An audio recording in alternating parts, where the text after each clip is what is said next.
to the Fantasy Source Baseball Podcast. My name is David A. Arnott, sitting here with Bill Bender, and today we're talking about injuries. Several players have been injured, key players I should point out, have been injured without going on the DL, which makes things a little hit or miss going into the All-Star break for fantasy owners.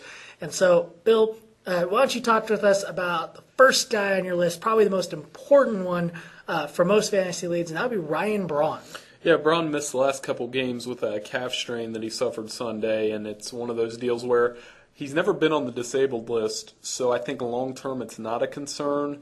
But as for this week, with them, he's one of those guys that could be playing in the All-Star game. He might sit that out now, and it's a deal where the owners, you might want him to miss a few days just to be safe.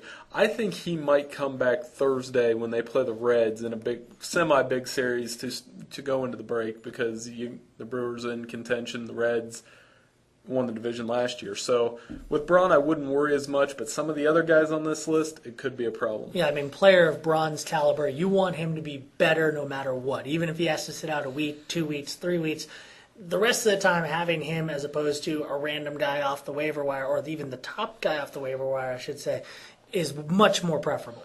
Yeah, exactly. The guy I put as maybe a temporary fix is Travis Snyder with the Blue Jays, but you're not counting on Travis Snyder long term. Maybe he's a Band-Aid to get you through to the All-Star break. And Braun, like the other guy we want to talk about, Jose Reyes, huge injury, but at least it's a mild hamstring strain.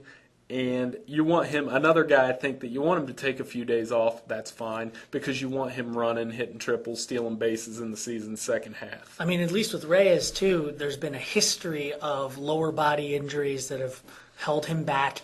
And as we've seen in the past few years, Reyes, without his ability to run and be explosive and those sorts of things, is a very ordinary player. And the reason I want him sitting, and I own him in a couple leagues, so I kind of want him to sit the next few days just because he's having a career year. He's ignored all the contract, talks with the Mets, and he's doing those things with his leg. I'm in a league that rewards triples. He's just a money player in that league. So I think a guy you bring in his place is Rafael Furcal with the Dodgers, who, like you said before we came on, is 2 weeks away from his next injury. So maybe play him in between the injuries here. Well, Furcal, the other side of it is that in his own right, when he does play, is pretty good. And if he's sitting out there on your waiver wire, you probably should have snapped him up anyway, just considering that he's good depth and insurance. Absolutely. I saw he was available in about 3/4 of Yahoo leagues as of Sunday. I don't know if that numbers went up or down, and he hasn't really made an impact yet in his first 2 games back. But again, Furcal's a guy that's proven player, proven batting average, gets you some steals, scores some runs, 3-category help in all formats. Let's talk about another shortstop, Troy Tulowitzki with a quadriceps injury. Yeah, they're probably going to hold him out for a couple days too. He had quadriceps tightness last night. He's another guy that I hate to keep repeating myself, but a couple days off wouldn't hurt. You're probably not going to have him this week. But given his injury history, and there is a long injury history with Tulowitzki that we know about, and the combination of that and his second half all-star prowess, he's a guy that I think you might want to sit a few days. If you need a Band-Aid, J.J. Hardy might still be out there, kind of does the same things.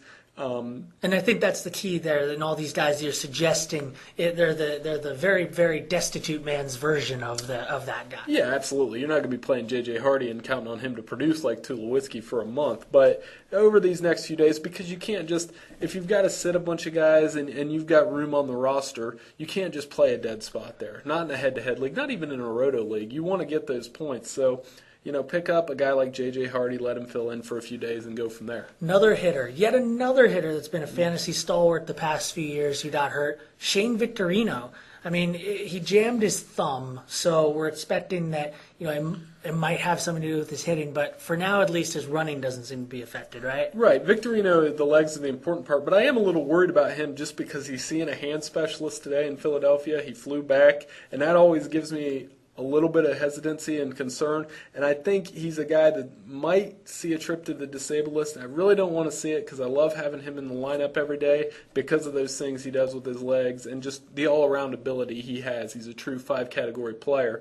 So owners might want to plan on being without him for a while. I will hope that the visit goes well, and maybe that's not as bad as it looks. But again, a guy you can use to fill in for him that does all those same things is Emilio Bonifacio for the Marlins. Yeah, and in Yahoo leads, at least Bonifacio has multiple position eligibility, and as long as he's actually playing, he's worthwhile to keep around on a bench just because, if I recall correctly, he's got third base, shortstop, and outfield, which also covers him for corner and middle infield. Right, and he's an on-again, off-again guy that he'll end up back on the waiver wire before the season's over, but he's being picked up now. He's heated up a little bit, and he runs, and so you can get away with using him. Switching over to the pitching side, last guy that we have here, Mariano Rivera with some triceps soreness. Yankees, as with a lot of other teams, aren't going to be too specific about what it is with him, especially with the closer that they can just bring in at various times, and you don't have to tell the other team that he's going to be starting the game and such.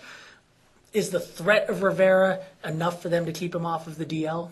Well, I think that he was down playing after the game. Any headline in New York's a little bit bigger because it's the Yankees. So even if his arm's hurting a little bit, it's going to get blown way out of proportion. See the whole thing with Jorge Posada earlier this season. So with that in mind, I think don't worry about him long term. He's 41 years old. They're going to give him as many days off as he wants.